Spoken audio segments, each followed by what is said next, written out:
दोस्तों नमस्कार, स्वागत है आप सभी का द न्यूज लॉन्चर के मंच पर। मैं हूं आपके साथ अदिति। मोदी की ईडी फिर एक बार एक्सपोज हो गई है। ईडी को इस बार खुद ईडी के फॉर्मर डिप्टी डायरेक्टर ने एक्सपोज कर दिया है। 65 पन्नों का लेटर लिख करके एक्स ईडी ऑफिसर का विस्फोटक खुलासा सामने आया। और खबर बहुत बड़ी है, इसलिए कंट्रोल रूम को कहूंगी सबसे पहले कुणाल शुक्ला सर को हमारे साथ जोड़ लीजिए।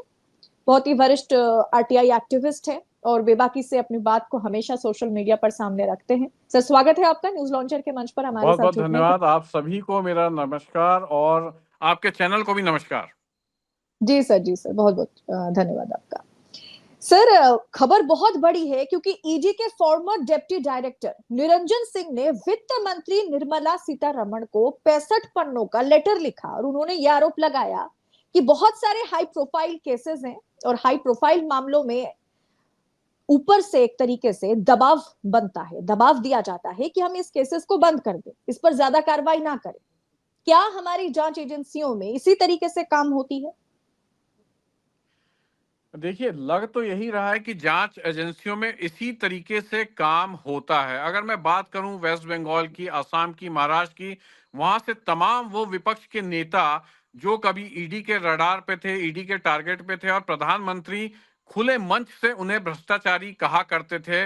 और एक समय ऐसा आता है जब वह भाजपा ज्वाइन करते हैं और उनके सारे पाप उस वॉशिंग मशीन में धुल जाते हैं। ईडी की कार्रवाई जो है नतमस्तक हो जाती है। और सबसे बड़ी बात, अगर मैं आपसे बात करूं, क्रिकेट का बुखार चल रहा है, क्रिकेट का सीजन चल रहा है। हर बल्लेबाज का एक स्ट्राइक रेट होता है कि उस बल्लेबाज ने कितने रन बनाए प्रति 100 बॉल में। तो वैसे ही अगर हम लोग ईडी की बात करें तो ईडी का स्ट्राइक रेट क्या है, कितने मामलों में ईडी सजा दिलवा पाती है, तो इसको आप देखेंगे तो 2% से भी कम मामलों में ईडी का जो स्ट्राइक रेट है वह सजा दिलाने में अपराधियों को, आरोपियों को सफल हो पाती है।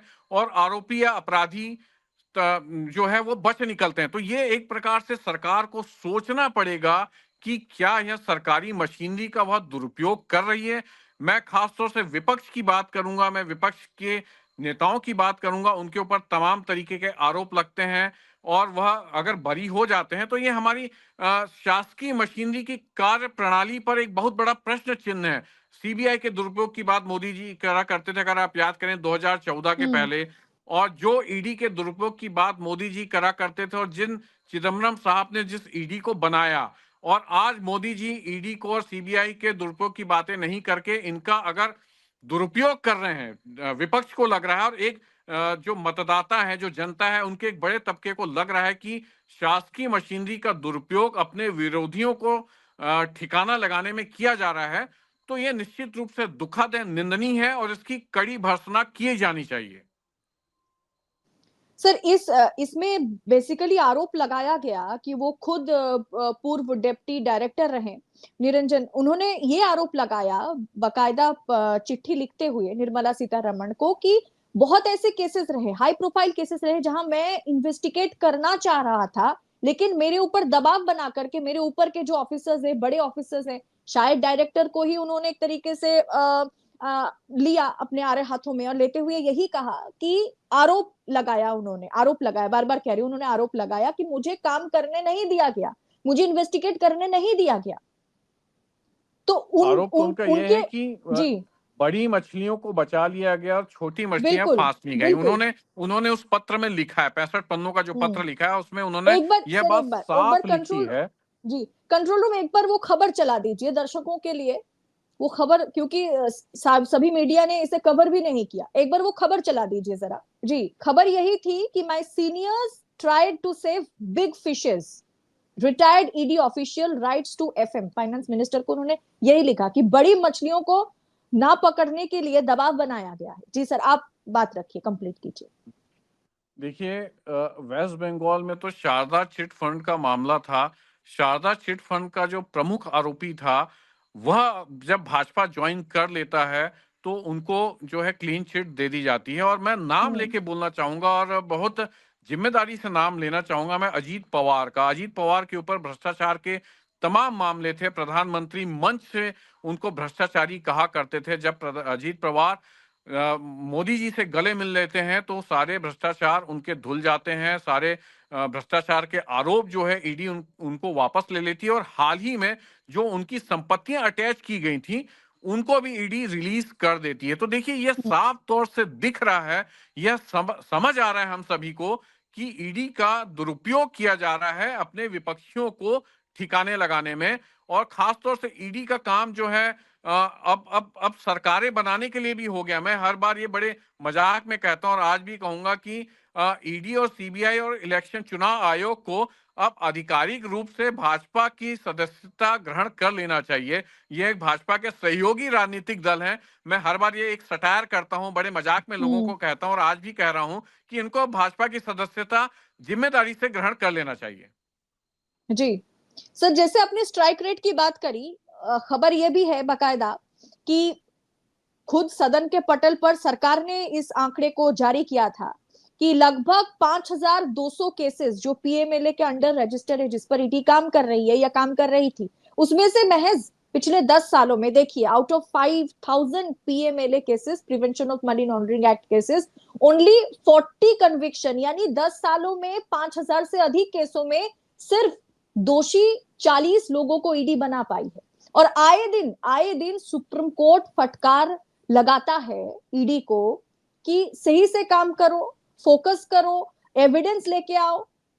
लेकिन क्या ये एक तरीके से बस सुप्रीम कोर्ट कहता है, एक कान से ये लोग घुसाते हैं, दूसरे कान से निकाल देते हैं, ये फर्क ही नहीं पड़ता? क्योंकि आकाओ का हाथ है सर पर, उनके इशारे पर काम शायद ईडी कर रही है, इसलिए सुप्रीम कोर्ट, सर्वोच्च न्यायपालिका की इस तरह की टिप्पणी की भी उन्हें कोई मतलब एक तरीके से उन्हें फर्क नहीं पड़ता इन टिप्पणियों पर भी।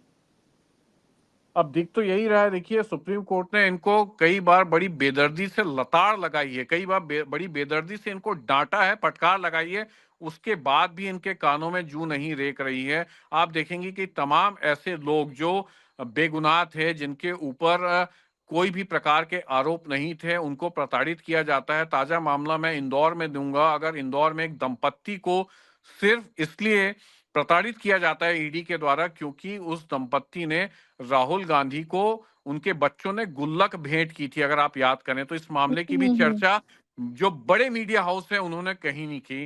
आप देखेंगे तो उन्होंने ईडी की प्रताड़ना से उस दंपत्ति ने आत्महत्या कर ली, परंतु इसकी चर्चा कहीं नहीं होती। तो देखिए ये साफ तौर से दिख रहा है, दिखाई दे रहा है। और मैं हर बार यह बोलता हूं कि ये एक प्रकार से अघोषित तानाशाही की ओर हम लोग बढ़ रहे हैं, जिसमें घोषित तो कुछ नहीं है पर एक प्रकार से ये अघोषित तानाशाही है, जिसमें अपने विपक्षियों को सरकारी मशीनरी के दुरुपयोग से ठिकाने लगाया जा रहा है।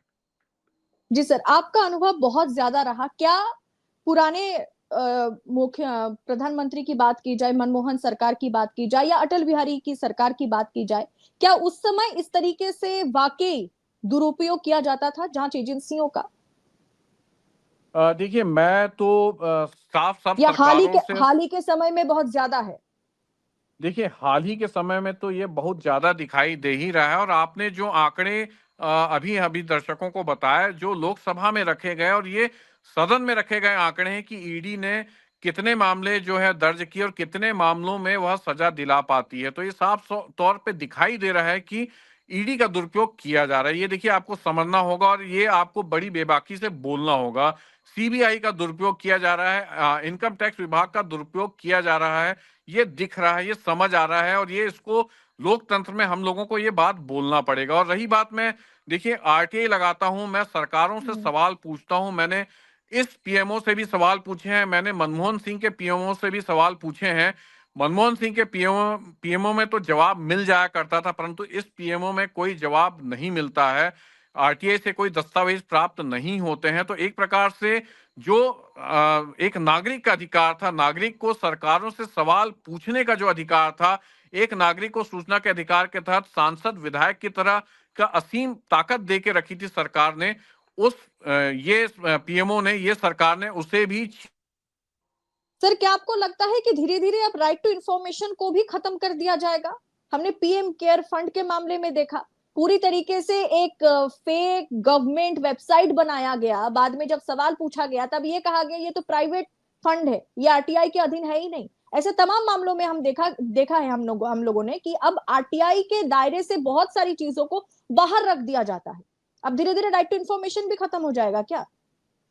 देखिए, खत्म तो किए जाने का प्रयास कर रहा है, परंतु जो भारतीय न्याय प्रणाली है, भारतीय न्याय वो कहीं न कहीं से बहुत मजबूत है और वह इसे खत्म करने पे कुछ ना कुछ डिसीजन और कुछ ना कुछ वर्डिक्ट जो है वो देती रही है। और रही बात, देखिए, पीएम केयर्स फंड की अगर बात करें, हम लोग ऐसे तमाम विषयों की बात करें जिसमें सरकार, देखिए, जवाब देती नहीं है। ये सरकार के पास हम्म। कोई जवाब होता नहीं है। मैंने तो रेल मंत्री द्वारा रील बनाने में कितना खर्च किया जा रहा है, इसका भी आरटीआई लगा के पूछा था, इसका भी कोई ढंग का जवाब आया नहीं है। प्रधानमंत्री के साथ 24 घंटे एक फोटोग्राफर रहता है, वह मंदिर जाते हैं, वह किसी सुरंग में जाते हैं, वो किसी ब्रिज का उद्घाटन करते हैं, फोटोग्राफर उनकी फोटो खींच लेता है, 24 घंटे वो उपलब्ध रहता है। रात के वो वाराणसी के किसी स्टेशन में जाते हैं, प्रधानमंत्री की फोटो आ जाती है। मैंने उस फोटोग्राफर की सैलरी स्लिप तक मांगी थी, जो आज तक उपलब्ध नहीं कराई गई। तो देखिए, धीरे धीरे आरटीआई को खत्म किए जाने का प्रयास तो हो रहा है, परंतु हम सबको डेमोक्रेसी में इसके विरोध में आवाज उठाते रहना पड़ेगा। और आरटीआई ने एक जो ताकत दी एक आम आदमी को, वो ताकत हमको खोना नहीं है। हमको इस सरकार से लड़ते रहना है उस आरटीआई के लिए। जी सर, बहुत बहुत शुक्रिया न्यूज लॉन्चर के मंच पर हमारे साथ जुड़ने के लिए सर। शुक्रिया।